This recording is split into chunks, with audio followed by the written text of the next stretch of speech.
ngibingelele the angel of the house. Baba. Nkosi. Mama wethu. Thabela egameni lenkosi Jesu. Sibingelele lonke ibandla likaKristu. Bonke abathembekeka.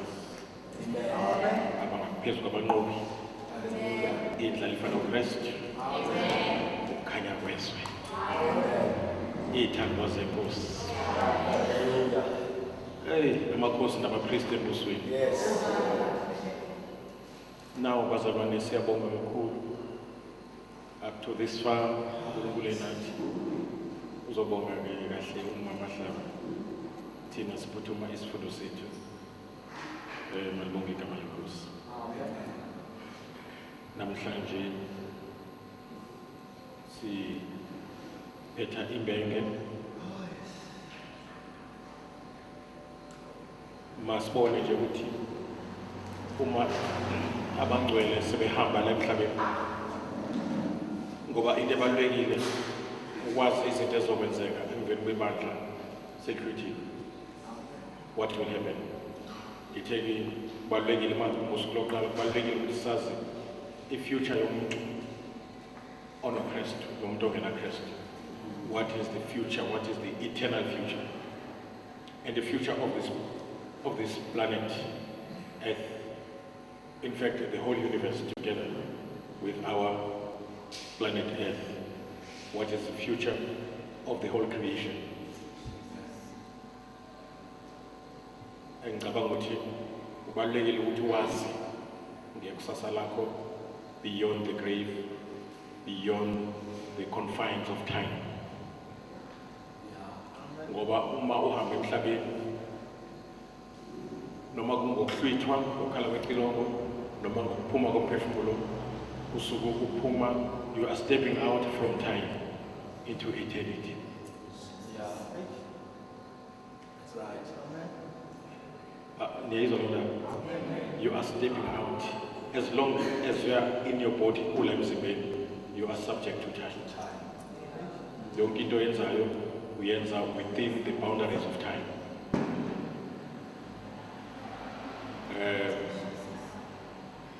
Mawuphuma emzimbeni yokungasekho lento yama-delays. Because even if you can wait for million years, you're not delaying anything. Because you have stepped into timeless time. Amen? Amen. Usufike kwenye dimension of time, which cannot be measured by time. Hey, Are you listening to me? Amen. Because impilo yomuntu, lifespan, life cycle of a man, ngibiza to 4 days. The first day is 9 months in your mother's womb. The second day is unpredictable time. Usuzelwe between the womb and the tomb, between the womb and the grave. There's time there. And then the third day is when you are in the grave. The fourth day it's when also pillar after resurrection from the grave. And that day is the last day. But yeah, it is possible Moses Sebuya, abanye bazongena 3 days in there. The first day usesweni sikamawa, the second day uphila emhlabeni, the third day usuku Kristu. Now sibonile ke first day sabona izizathu ezenza sibone ukuthi kubalulekile ukuthi abantu bazi ngefuture yabo in Christ. Banazi ithemba lobizo lwabo. Ithemba kusho something that you expect. Amen? Amen. Yeah, you must know where you're going so that you may look like where you are going. Don't look like where you are coming from. They look like where they are coming from. Kuze kudideka abantu abangakhona ukuthi engathi usafana nomzalwane ngento akade yiyo engakakhona. Now let it be your prayer ukuthi Nkosi help me not to look like where I'm coming from. I must look like where I'm going to. That is very important. And asidlali labazalwane, and God cannot lie, and God has repeated himself. Jesus has repeated himself more than 10 times, I'm coming back, I'm coming back. Vele ke iqiniso ufakazi beBhayibheli, uma kuqiniswe ufakazi ababili noma abathathu, lobo ufakazi sebuphelelisiwe. Manje ke uJesu has spoken more than, if not more than 10 times, and he's coming back. He's not lying. He's coming back. And sibonile ke first day ukuthi kubaleke ngani ukuthi abantu batshela about these future events, the coming again of the Lord Jesus. Number 2, sabona ukuthi the coming of Jesus Christ ezola nebandla ihlukile the coming of Jesus Christ eza nebandla. In fact, in the coming of Jesus, sibonile lapho ukuthi uJesu mayezo ezezokwesibili, ukuza kwakhe kwesibili kunama phases awu-2. Nangizwa kunama phases amangaki? Yeah, ahlukaniswe 7 years.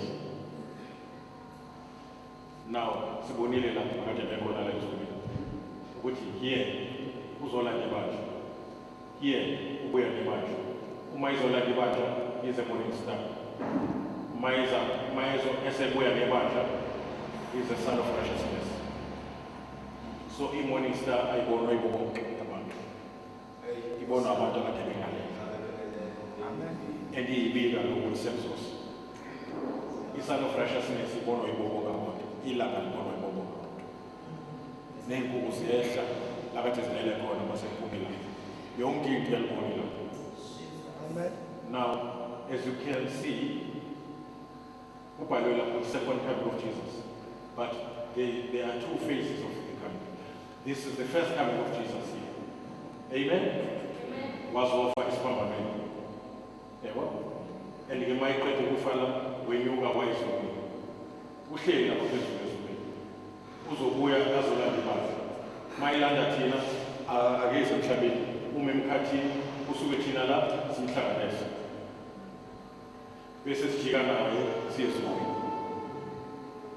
Lapho ezulwini into yokuqala, we will be meeting Christ and the Father there. And then masuka lapho, it is the judgment of believers' works. Says Nigimkhele to 178. See me pam judgment seat of Christ. Conversion part of judgment seat of Christ. Ne white throne judgment. Now, Maskatala, Singena Lapa, marriage feast. Uzobe kune feast la uzobe kwenziwa solemnization, marriage officer, it will be called the Father.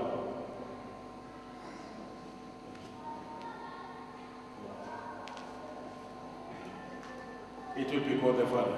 Guess what I'm saying? Amen. Uzobe eshati sibani. Njengamanje ibandla nala likhona. Nimbeki niphi ibandla? Nalo la emhlabeni. And i-period enikho ibandla lila emhlabeni. uJesu elakha ngomuntu wethu 2000 years. Tell my 2000 years. Ibandla lisemhlabeni. Emva kwalokho siyagoduka. Manje kulo 2000 years ishilo lethu lisesina.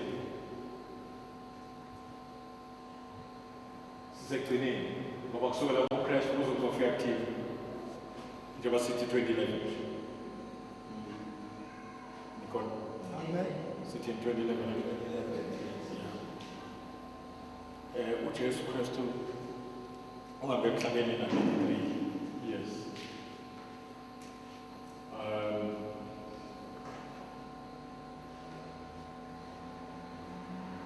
Kushuthi i-dispensation noma isikhathi sebandla lisemhlabeni sesiyaphela noma sesiphelile. Now, chaza ukuthi ke ngesikhathi njalo angibekelela ngesikhathi la sila ezulwini for 7 years. Khona umonakalo wenzeka emhlabeni. Amen.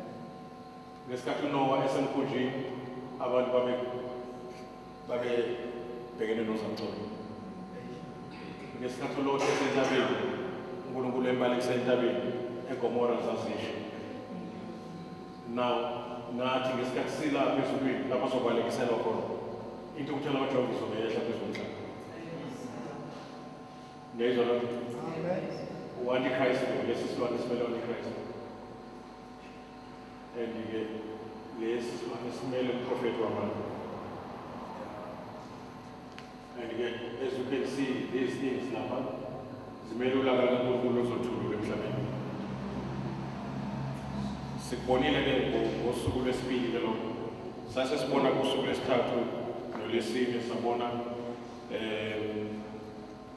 ama-signs okuya kwenkosi ukuthi sibona ngani ukuthi uJesu sezobuya nakhona sikhetheke ngomsholo wakhe kuningi esingakushoyo. Amen. Ya njengokuthi nje uma uJesu sezobuya abantwana bakwa-Israyeli ebebethe sa umhlaba wonke for 1900 years since 70 AD. Uma uJesu sezobuya uNkulunkulu wathembisa ukuthi bazobuyela back to Palestine. Now as from late 1800 1900 kwaze kwenzeka lento ekuthiwa i-Balfour Declaration ka-1917 eyayikhuthaza ukubuyela kwabantwana bakwa-Israyeli back to their motherland. Uzathi uNkulunkulu uzobathwala abanye from Ethiopia and from other countries like Russia uzobathwala ngamaphiko okhozi. Uzobathwala ngamaphiko okhozi. Now nawazi amaphiko okhozi amele they will fly back to their motherland. And they did so. Yes. There were, if any, no one, very few bekhona ababeya ngomkhumbi bebuyela ezweni labo. Almost 95% of them bebuyela ngeflight. Ukugcwalisa izwe lasho umprofeti ukuthi uNkulunkulu uzobathwala ngamaphiko back to their motherland. Yes. And nokuthi-ke emveni kuba bethe sa from 70 AD up until 1900 uNkulunkulu ukathembisile ukuthi masebebuyela ezweni labo bazobuyelwa ilanguage yabo isiHebrew. And there's a man uNkulunkulu ayivusile a Jewish man yabhala a very big dictionary isichazamazwi kwaba isandla uNkulunkulu asisebenzisayo ukubuyisela i-Hebrew language as an official language yakwa-Israel.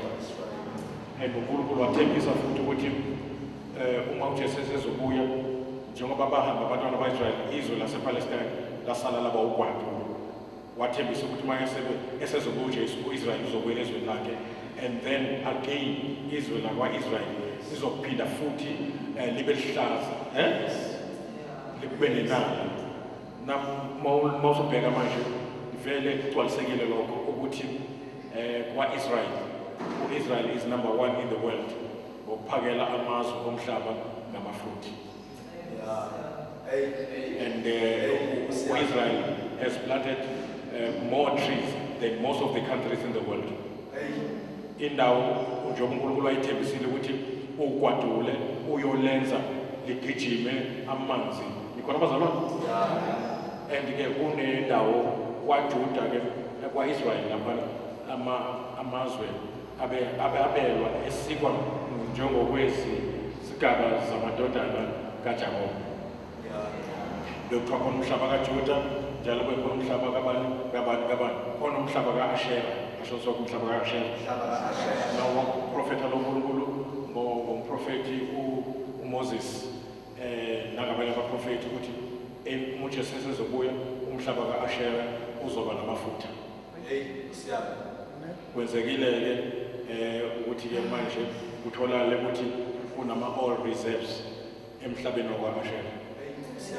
Kusukela emhlabeni wakhona kuze kube solwandle kungasolwandle. And kube ne-earthquake mase kuzwakala eke bekhona kanti kutransferwa amafutha from Arab countries to the land of Ashera. Manje i-oil elaphana iyalingana ne-oil eningi ngoba i-Saudi Arabia ingu number 1 in the world ama-oil reserves. Yes. Manje kutholakala ukuthi-ke u-oil olaphana kwa-Asher uyalingana no-oil ose-Saudi Arabia. Niyangizwa lento engishoyo? And uNkulunkulu waphinde wakhuluma futhi ngamaprofethi ukuthi he will prepare beds of prey ezweni lasePalestine. Bahlala khona u-Israel. Ngenxa yempi ezoba khona.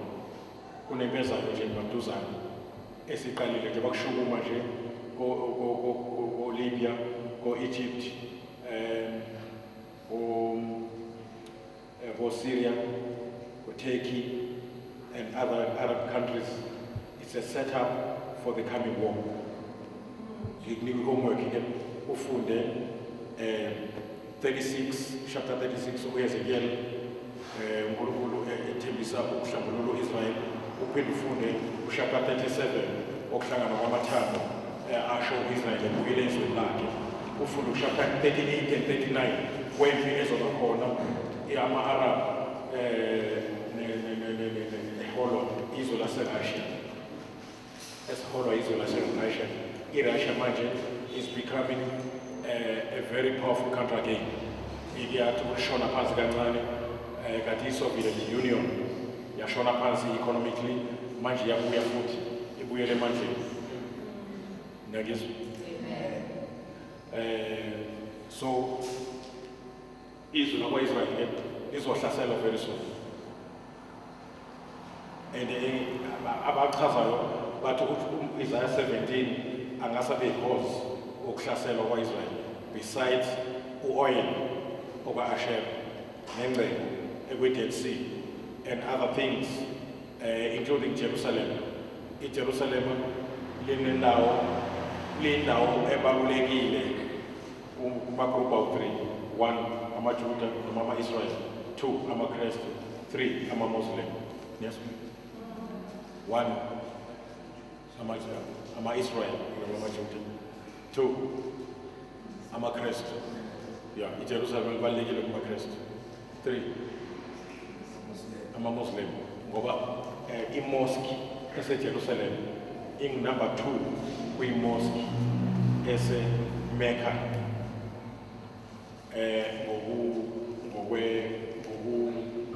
ngokwe-value kuma-Muslim. So it is the holiest mosque Muslim. Says one of us. Now, le temple lama-Muslim libekwe la kwakhona i-temple labantwana bakwa-Israel.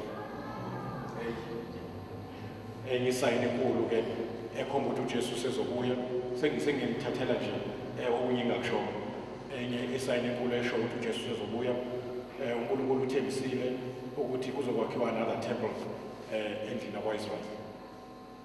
And indlu yakwa-Israel mayakha leli temple izobilakha ngemvume noma ngendlela yokuthi u-Antichrist lo ozozenza uMesiya. There is a coming man ezozenza uMesiya and amaJuda azoyamukela. Ngokuthi uJesu mayifika lithi iBhayibheli weza kwabakhe kodwa bakhe bazange bamenze kanti bonke abamamukelayo babanikani ukuthi babe yini. Na uthi uJesu ke uma esezohamba ukuthi ngizile egameni likababa ngize kini nina yakwa-Israel kodwa nizange ningamukele. Ukhona oze emva kwami, asho sonke ukhona oze emva kwami, yena ngizomamukela. Now he was talking about the coming Antichrist. The Antichrist lisho against liphinde lithi in place of. It's a Latin prefix. Against and in place of. Asho sonke against. In place of. Because of some signs, Antichrist is alive and well. But in the cell, he cannot be revealed while ibandla likaKristu lilisela. Once ibandla lihambe uzoqala vele ku-TV azisho futhi yena ukuthi unguKristu. Azisho futhi he is God and he will perform miracles. He will call fire down from heaven. And those miracles will be false miracles. And many will follow him. And I believe, according to what is written in the Bible. There will be time where this man will be killed and he will imitate Jesus because he will rise again. After he has risen from death, many people will follow him and worship him. And then ama-signs ne-number yakhe ewu-666 isikhona. Isikhona ngisho empahleni esiyithengayo, isikhona yonke indawo ekuchaza ukuthi umnikazi wayo usekhona. Isikhona nasemabhenki. Kodwa ifihliwe. Awunezwa nemishini ezosetshenziswa to take the mark of the beast, to take the mark of Antichrist. Abake bayithatha kuthiwa-ke there are two sins eBhayibhelini ezingaxolelwa. Esinye salezona eziwu-2 is to take the mark of the beast. Noma ungayithatha emveni kwalokho usithi baba ngiyaxolisa, awu Nkosi yami ngicela igazi lakho limhlambulule, i-forgiveness usuyeqile ukuthatha the mark of the beast. Imishini yokwenza lokho isikhona ngoba as you can see iqhathaniswe nama-grains of the rice here. Yabona? It is so small, it can get under your skin because now we are moving towards later to a cashless society. Already, a majority of people, they are buying without cash. Amen? There is one thing you could buy. So in technology, in fact, the technology is one of the signs of the coming of Jesus. That includes the TV. No matter when I finish, they make it a point with Baba Night TV. No matter how case, but take it back. And the TV is everywhere. Say, call it my cell phone. Why? Because say, told them what in Yesamu chapter 11. Say, told TV now. Even a cell phone is a sign of Savo, it can be found traceable from the Bible. What about Bokulma and Suzotri? Bokulma Gimban, the sugar at the states, Bakulma Gimban, what I'm here, Imban, Boba Bible, Lalkulma Lesuscat, Lisho in network. Amen? They will use electrical waves, hallelujah, to speak to each other and say, I am here.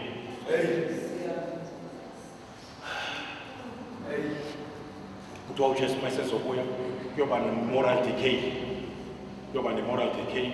Also, where is Curtis Ganoa as a matter of calling violence. There was more violence as Curtis Ganoa, because people, it was too much in Tebabeyans. Amen? They let the cloning, they let the genetical modification, let your transfer genetically. With something, machines, Luan and Jalo Nabantu, Giants and this Cascano. Ingakos of Elama Giants. Abadaba Bate, Manga Genalati, and Atida La Perufin. Oh, Goliath is one of those people. So they were the people who Satan what Satan was 7 a local. While one egg ability, Nilale. Chapter 3, verse 15. Ngiyobeka ukuthi aphathi kwakho. Phakathi kwembewu yomfazi nembewu yenyoka. Inyoka iyoluma is tender. Yes, sir. And imbewu yomfazi kanti uSathane ulalele kuleso sikhathi. Wayesegijima ngembewini. Wayemusha imbewu. Bantu bebulawa kangaka nje kuze kusale 8 isikhathi sikazamcolo. uNkulunkulu wayehlambulula nikhona kuzalwane ngoba yonke ama-genes abantu ayesemoshakele. So umuntu owaye pure breed nikhona kuzalwane pure breed kwakuNoah nengane zakhe. So ukubulawa kwabantu ngesikhathi sikazamcolo it was kwakuwuthando kaNkulunkulu futhi kwakuyindlela yokuvikelwa kwembewu ezayo which is Christ. Yayizophuma la kuNoah iphumele ebuShemu, uShemu indodana kaNoah ihambe njalo iyophuma kuAbraham ngaye kuvela isizwe sakwa-Israyeli kuhambe izophuma kuMariya. So uSathane wayelwa nalo mbewu ngoba wezwa kahle ukuthi le mbewu izochoboza ikhanda lakhe. Bayizwile lento ngisho? Yeah. Now kuthiwa-ke imihla kaNoah iyophinde ibuye. Sebeqalile abantu benza i-cloning bahlanganisa sekhona manje ney'ngane kade ngizingayidownload ephephe yamini ku-internet iy'ngane kuthiwa zenza inhlangano and it's going to become global and they are voicing out amalungelo abo. Lezi ngane ziphuma enzalweni, ningilalela, ziphuma enzalweni inzalo edayiswayo. Kunabantu besilisa overseas akasiseqaleni abantu besilisa abathengisa ngembewu yabo. Ingane ezalwe ingamazi babo wayo. Ngoba le mbewu idayiswa endaweni eyithile la idayiswa khona kunendawo kuthiwa i-sperm bank. Yes. Ufike ube nesithombe somuntu ngesansi bese kuba nembewu yakhe ngezansi. Manje mawusithandele isithombe sale ndoda ucela imbewu yaso. Bese kwenziwa-ke le nto kuthiwa i-insemination. Yabona usuba pregnant. So uJesu ushilo-ko lokho ukuthi kuzobuye kubuye imihle yayikhona ngesikhathi sikaNoah. Nayizwa nje ngisho manje siyakubona kuyenzeka. Yes, even ukudla okusikudlayo ama-genes akho awekho right ngoba it's a commercial stuff. Uma uthi udla ummbila namhlanje noma uwuphekile awuzona ukuthi konke ephekwayo. Inkukhu yanamhlanje ayinamsoco, kufuneka izifake arometa, ifake zonke lezi zinto kuthiwa ama-Norox cubes ukuze kuzwakale ukuthi konke ephekile. Ngoba uma uyidla nje uyisukela nje kade uyixaphise ngamanzi watheliswa ukuthi kube ngathi la umkhwepha kube ngathi udla amadishi. Kanti uzofla ngathi udla amadishi. Now, lezi zinto ziyasheshisa. Now, let me tell you something else. Njalo uma kuza inkululeko enkulu phezu komhlaba, uqala ngokuthi ingane zife kakhulu ezingenacala. Ngesikhathi kuzofika i-deliverance enkulu e-Egypt kuze kuba incwadi ye-Exodus. Eligama Exodus lisho ufuduko. Yes. Ex means to come out of, into. Ikhona bazalwane? Now, kwafa kakhulu ingane, uMoses uzalwa nje uzalwa ingane ezifo. Ingane ezalwa namhlanje zizalwa ukubulawa ingane. And ayikho indawo eyingozi namhlanje for a child njengesibeletho somuntu wesifazane. Ngithi ayisekho indawo eyingozi namhlanje noma ivaliwe i-death sentence ngenxa yokuthi kuthiwa right to life. Yabona ngisho isigebengu sone kanganani sine-right to life. But ingane engonanga lutho, ingane engakwazi ukuyikhulumela, ingane ena 6 months esiswini ayona ina-right to life. And now the blood of a child curses the land. The activity of homosexuals curses the cities. There 2 cities of Gomorrah and Sodom. They were cursed. But the blood of a child curses the land. That is what makes climate change. Mncane kakhulu umonakalo owenziwa iy'moto. Mningi owenziwa igazi lengane ezingenacala. Mhlawumbe ngiziwa ngithini? uNkulunkulu uyayivala imvula ngenxa yezono zabantu. Kunamazwi engakutshela ngawo manje ukuthi anelahlubuka uNkulunkulu athatha kwakudominate inkolo kulamazwi kwaba ukhona ukwadokwe. I-Afrika nje njengoba ihlupheke njena nje noma isibusa babulalana abantu base-Afrika bangaphumeleli babe nomona omunye nomunye. It's because of the curse yokukhonza uNkulunkulu abangasekho. Amen. In the name of amasiko. Yeah. Umfika umuntu eyifaka into zakhona kodwa kodwa mbeke uyahlupheka. Yeah. Nalo nkomo ihlabile uye kwaboleka imali ukuze yothenga. Amen. Amen. So uNkulunkulu wakusho-ke abantwana b'Israyeli ngoba bakwenza abantwana b'Israyeli okufana nokwenziwa yi-Afrika. Bathi uma wenza lento uyothumela izizwe ezikhuluma ulimi ongalazi zikuthengisela amanzi. Bafundwa izililo zikaJeremiya kuthiwa bawukuthakisele baze bakudayisele namanzi. Bakwabela izwi lakho bathi wena uzohlala la. Bahlala ezweni elinonile bona uhlala enkangala ematsheni. Izwe kodwa kuyilapho. Ukuhlubukile kimi.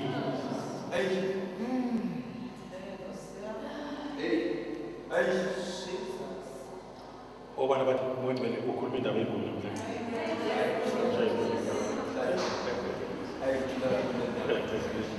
Glory to Jesus. Sisephezulu njalo kwama-science ngiyenza nje ngiyareheza izindawo ezidlule ezinye izinto esingazange siy'thinte. Na kuthiwa ke laphana kuLuka 17 kuthiwa imihla kaNowa uma uJesu esezobuya izophinde ibuye.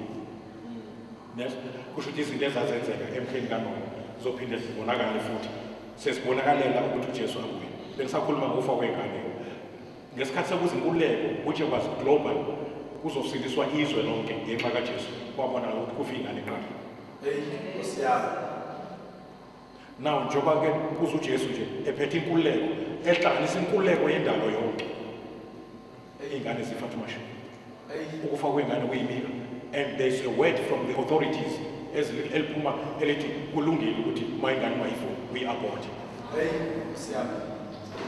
And the abortion and kuze kwenziwe nama cosmetics. Wena ukwazi khona ama cosmetics enziwa ngengane ezabortiwe. Oh, ama cosmetics, amaphilisi, ukuze iskin especially for skin. Ziyomiswa lezi ngane. Ngengwasho amazwi. Ziyomiswa futhi ingane ezabortiwe zisemadramini. Ningayihleki lo. Ngoba la kuabhotwa nabaprofeti. Uthi uNkulunkulu ungakakubumbi ngakwazi Jeremiya ungakaphuma esalweni ngakwenza umprofeti. uNkulunkulu uqeda nomuntu engakaphuma esalweni. Nkosi yami. Waqeda noJohane engakaphuma esalweni wamthuma ukubhaphatisa esesesiswini. Nkosi yami. uJohane wabhaphathiswa ngamandla kaMoya wathunywa wanikwa nemessage azoyishumayela ena 6 months esiswini. Ngesikhathi uabhorta kuze kushiwo kuthiwa termination of pregnancy. Terminator kusho ukuphazamisa i-process. So that is why you can't see ingane ibelethweni. Ngoba manje kuphazamiseka ama-hormones. Yes. Kune-hormonal process eqhubekayo ngesikhathi umuntu wesifazane pregnant. Ngesikhathi kukhishwa ingane ngoba ingane isuke connected physically, emotionally, psychologically and otherwise connected kunina. Ngesikhathi terminator ama-hormones aba-confused. And then bese kudaleka isifo. And again, nomphefumulo wakho uba confused. Ungezwa abantu besifazane bekhuluma, akanakho ukuphumula umuntu okwakhipha isisu, akanakho. Ngoba igazi lengane likhala njengegazi lika-Abel. Wethukisa-ke mshensuku. Unembezelo wakhe khonke okunye okuxokoxoza unembezelo wakhe engathi uyahlatshwa ameva negazi. I-rest yalowo muntu uzayithola ukuthi ahlangane negazi kaJesu elithulisa igazi lengane.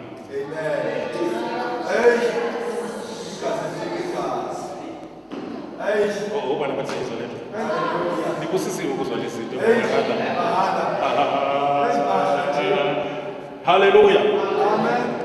Now, so we see things that are happening. Now, kuthiwa ke nemihla kaLot will be repeated. Yes, asho sonke nemihla kaLot will be repeated when Jesus is about to come. Imihla kaLot will be repeated when Jesus is about. Yeah. Now, le mihla kaNoah nekaLot yayinjani? Ehlukene. Ehlukene ngeminyaka eminingi.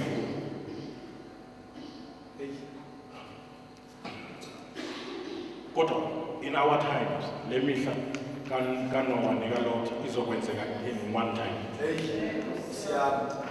Now, kubani ongasho ukuthi kwenzeka lemhla kaLot? I-homosexuality. That's why igama lanamhlanje lisetshenziswayo ekuthiwa isodomy. Ngiyalazi lelo gama. Isodomy. Kuthathelwa from Sodom. So uku-abuse umuntu sexually uyamsodomizer. Yabona kuya ukuthi kwenzekani. You see, isono manje sivelile. Uma sivela even nabefundisi benkolo ethile sivele emaphepheni besithashile sisiyavela nabo manje sebevele obani. Bebe kwi-closet olalo. Bebe namahloni olalo. but now in the name of human rights. Now, ama-human rights, ngifuna nilalele kahle. Anosathane okuhamba flathini. Ngoba since efikile, esikhathi esiningi mayihamba wodwa ayingozi. Kufuneke ama-human rights ukuze akwazi ukusebenza kahle ahambe nama-responsibilities. But esikhathini esiningi aqenqeleka wodwa and ama-human rights ayadakana. Yezwa nezwa nje ngisho ingane masida kwama-human rights iphelelwa inhlonipho la ekhaya.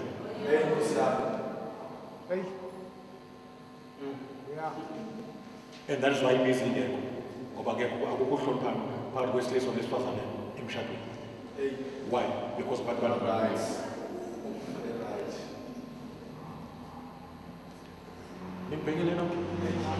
And again, there are secret organizations as Luciferian, which are satanic. And they come with something that is appealing to me. But behind what they are doing, there's a syndicate. Behind the closed doors. If you want to destroy this nation, we must make the point of Silimaza morals. 2, Silimaza a family structure. That is why I'm shut on here in heaven. Lalela Nikolai to say his way. Sakala Nimo. So if you, how can I explain where's the business? Look, Tungi goes on shut. Mina given I tell him, the business, look, I'm a boy of shut. I'm a home one. Want to one also own a business in the Hammer. Yes, will I do it? I'll be Giti. Kubeka when I tell him, take his again goes on shut. Mina zote isanga kama poiso mtu. Bese kuona kama o ne business eliphumelela elaphambi. Uzothola lo dayisa ngokuzo umshado. Kuthi kwa uzothenga ingubo yomshado. Nkosi yami. Kodwa laba abapokiso umngcwabo uphela isitolo. Ngingaze ngithi awu aphelile ake nobheka kwendaba. Njengoba sephela namathuna. Sekuwa manje umuntu uzongcwatshwa phezulu komulo. What does it mean? It means there is sickness in our society.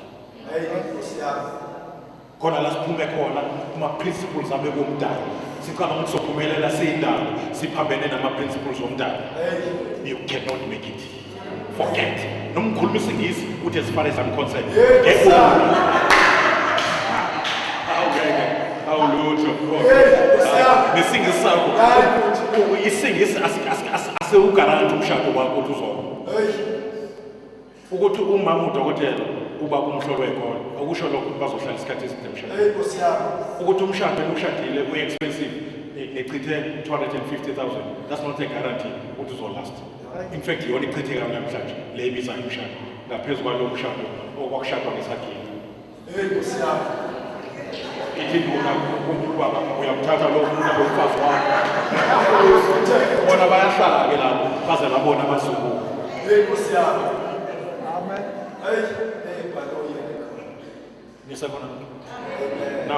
Now, the transportation job only motors to election.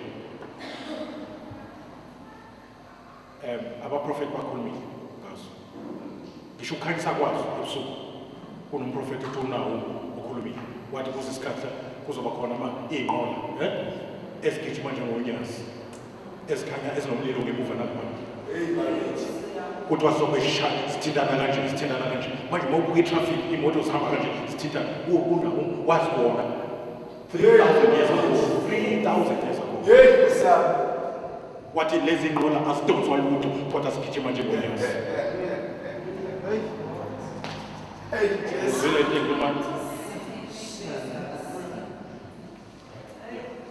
Now, these are the signs, some of them as common.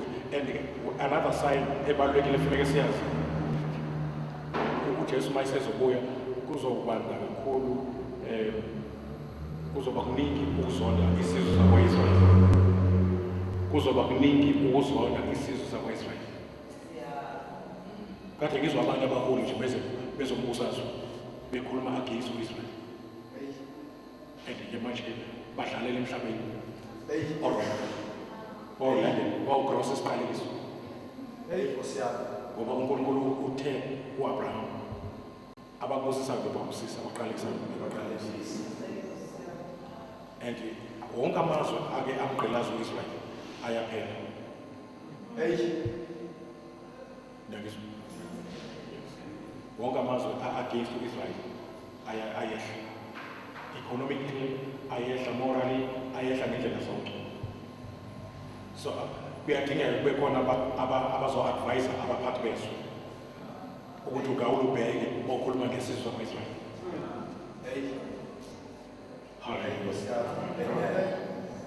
Kunomzalwane okhompayile leyo ncwadi, wakhompayela nezipishi zopresident base-Amerika abanye abakhulume amazwi njengo-President Bush lo wokuqala wakhuluma ukuthi abantwana ba-Israyeli abaphume eGaza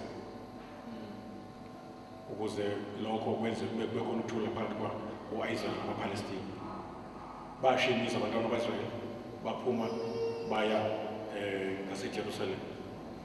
Now leso speech asisho same day ningibhekela 1 minute kwangena uKatrina. uKatrina uyi-product yolaka likaNkulunkulu against the speech sika-president. Hey, Nkosi yami. No-Obama nje bengenile nje nikhona nonke. Hey. Yeah, so ikhuluma nje kubaleka ukuthi ngisho nje bengenile nje uneyipishi othi analyze they are not for Israel, they are against Israel. Hey. And manje ke $1 lishona phansi. Hey. And asikho isizwe sinesikweletu njenga-America. Bakweleta 14, isikweletu sabo $14 trillion. Hey. 14, not billion, trillion isikweletu. And manje China is gaining momentum where economy. And this will replace America very soon. Now China will be prophecy. It's a sign of the coming of Jesus. When Jesus is about to come, the king of the East, meaning China, Japan, and India, and North Korea, they will rise up economically. And then there will be 200 million soldiers from the East. Now, China has got 280 million soldiers. They've covered the score. And then we talk about soldier from the East as towards the Middle East. Lomgwaqo suzoqedwa ubhaliwe eBhayibhelini. Awunezwa kunomfula kuthiwa i-river, u-Euphrates River, kuthiwa it will be dried up. There's a big dam eyakhiwayo right now eTurkey. But it's a big dam, it can swallow, it can dry up that river. Another sign, njengoba kuzoba khona impi enkulu nje ingaba nganeno before sihambe or immediately after sisihambile. And again, izotriggerishwa indlela eziningi. One of those things iSyria, yes, ufuna mangena indaba ulalela ngoba iSyria iningi manje endabeni.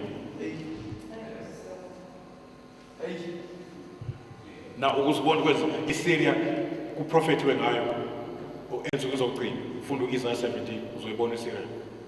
IDamascus kuthiwa it will be destroyed. Hallelujah, into ruins. Damascus is a big city, if it is not bigger than Johannesburg. And then Damascus is the oldest city. Ngesikhathi kwabo seshaya umbalo uChapter 9 izenzo wayekade yohlupha abaKristu aseDamascus. It is the oldest city, more than 3,000 years old. It has never been attacked. It is the capital city of Syria. The uprising in Syria is a setup for what is about to happen. Yes? Now, already, very soon, Isaiah 17, we buy the car pants. According to Isaiah 17. Long and Bible pet, they call me the And manje-ke kuthiwa abantu ngesikhathi kaNoah ngisho uNoah esekhuluma babelibele ukudla nokuphuza nokushada nokushadisa yabo nalapha kuthiwa lapha ngesikhathi kaNoah babedla bephuza bakha betshala bethenga bethengisa kurong lo akukho wrong but into i-problem yabo benza lento ephuzwe uJesu kuLuka chapter 21 verse 36 lithi iBhayibheli ninga kuthiwa ninga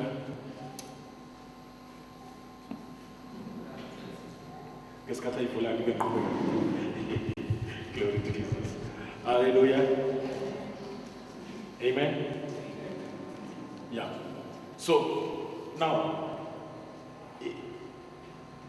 John, Isaiah 17. Isaiah 17 can happen at any time. I shall also Isaiah 17.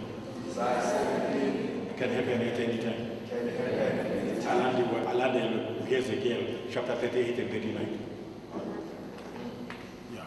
It will be a war led by Russia. Ehlanganise Amara and all the enemies of Israel around Israel. Now, when they move to attack Israel, yes, when they move to attack Israel, uNkulunkulu will intervene. Amen. Ungahlala ungaboni, manje akwazi ungizwa kahle ungaboni. Nanga masitla end. Ngiyabona abantu belulekile. Hallelujah. Yes. Ngoba manje uzwakala kahle masibona kanje. Now, Ezekiel chapter 38 and 39, ukuhlasela kwaIsrael and uNkulunkulu will intervene. And kunento egcwalisekayo in these last days ekhulunywa uNkulunkulu ngesizwe kwaJuda kwaIsrael. Kuthiwa isizwe kwaIsrael will be invincible.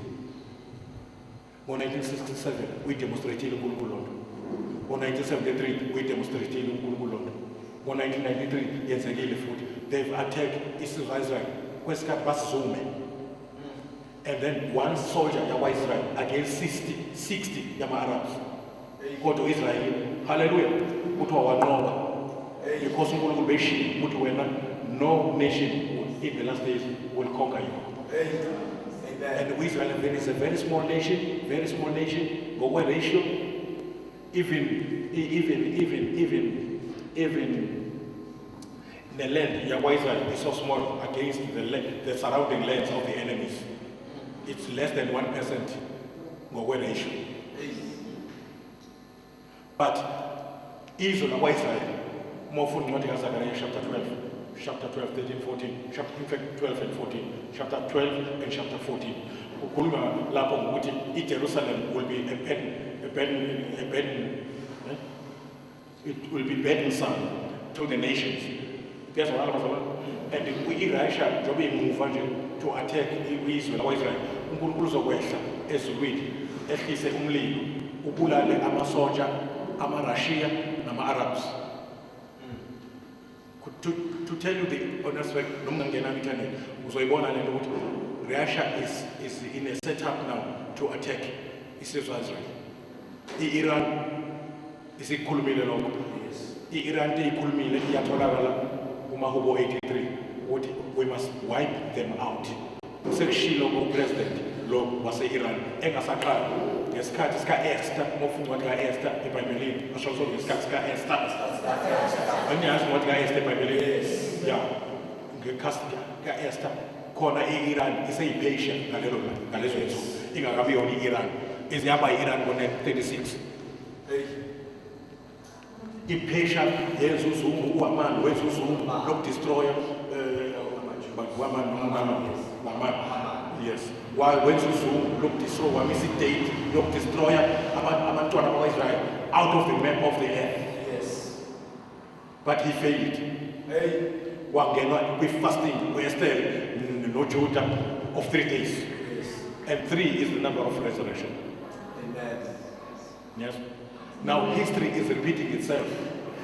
President Ahmadinejad, President Ahmadinejad wase-Iran ubusy wenza i-nuclear, ukuzenze ngayo i-nuclear bomb.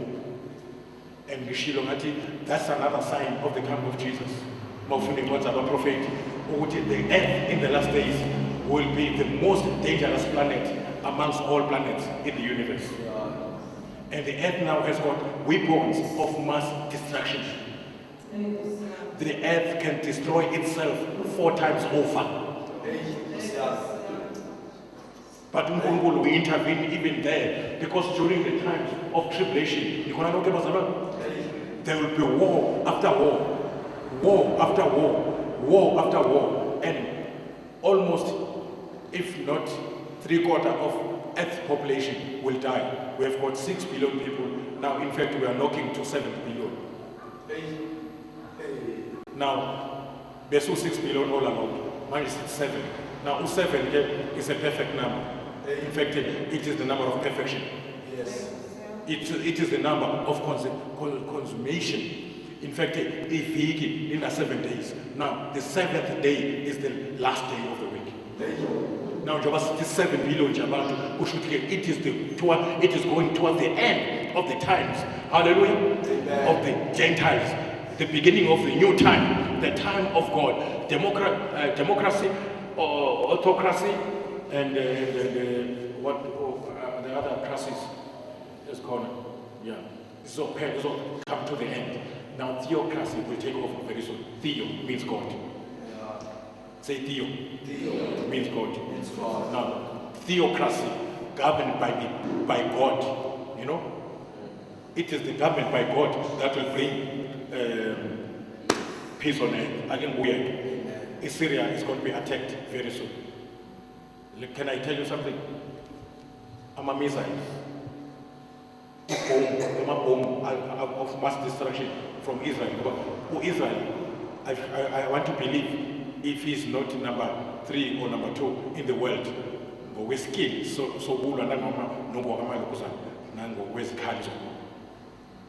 I'm a soldier of Israel. I include even women soldiers. Women soldiers. Ngokwesinganiso alikho izwe elinamasotsha esifazane njengezwe lakwa-Israel. Ngilalele lo? Yeah, right. So. Now, kune-border la ehlukanise iSyria nezwe lakwa-Israel. And kuhlale kudutshulwana lapho. It will lead ukuthi uIsrael ahlasele idolobha lakhona eDamascus. Can I tell you something? Ama-missiles abheke direct eDamascus aseCushi. And there's a great possibility ukuthi uma Israel eshaya iSyria, then Russia will have a reason to attack. And vele ne-Iran njengoba ine-nuclear ngalendlela, vele u-Israel ufuna ukuhlasela.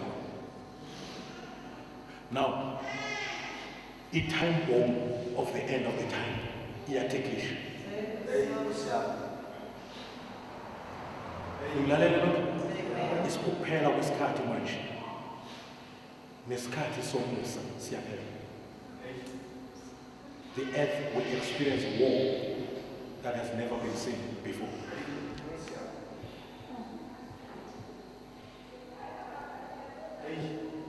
Indaba manje ezivela ubheke lapha uma une-DSTV uzibuke indaba lapha ko-CNN, uzibuke wonke lama Fox News, uzobona ukuthi what is the time. Amen. Umhlaba uyanyakaza, uyashuka. Le climate change oyibonayo is biblical. Namatsunami akhona encwadini ka-21 kuthi there will be roaring of the sea in the last days. The sea will roar. Now that's a tsunami level. And sibonile Japan yenzeka. Hallelujah. Sibonile. If you like, mabadlale stop khona clip yakhona. Obaka bayibone ngabe i-tsunami ngene Japan. Yahlasela ngisho ama-factory awa-Toyota. Akhulu. Malibonke igama lenkosi. Now, iliyenzeka kancane la eSouth Africa. Kodwa uNkulunkulu uyayithanda iSouth Africa. No earthquakes, nothing. No tornadoes. lokhu thina esikhala ngakho kuncane kunento esibona ku-TV kudileka amadolobha and manje ziningi indawo umhlaba manje uyanyakaza ama-earthquakes ngikona bazona maningi in our generation than any generation. Awuniyangizwa bazalwane ngithi ama-earthquake kunamadolobha amakhulu ko-America njenge-California. I-California has got earth, movements of rocks underneath. Ne-Japan isendaweni eprone kakhulu for ama-earthquakes. And manje kuseqala ukuthi what ama-earthquakes in the sea. It is the earthquake under the sea eyenza ukuthi kusuka amagagasi ahamba a distance of about 10 kilometers in the land. Amanzi mayesebuyele emuva manje back to the sea aba nemoto aba nayo yonke into. So you can see that. You see? Now uma kune earthquake, the wave of the sea ihamba here. This is 30 meters there. And then look at the buildings. This, you see? Now, this thing is going to be very common in nowadays.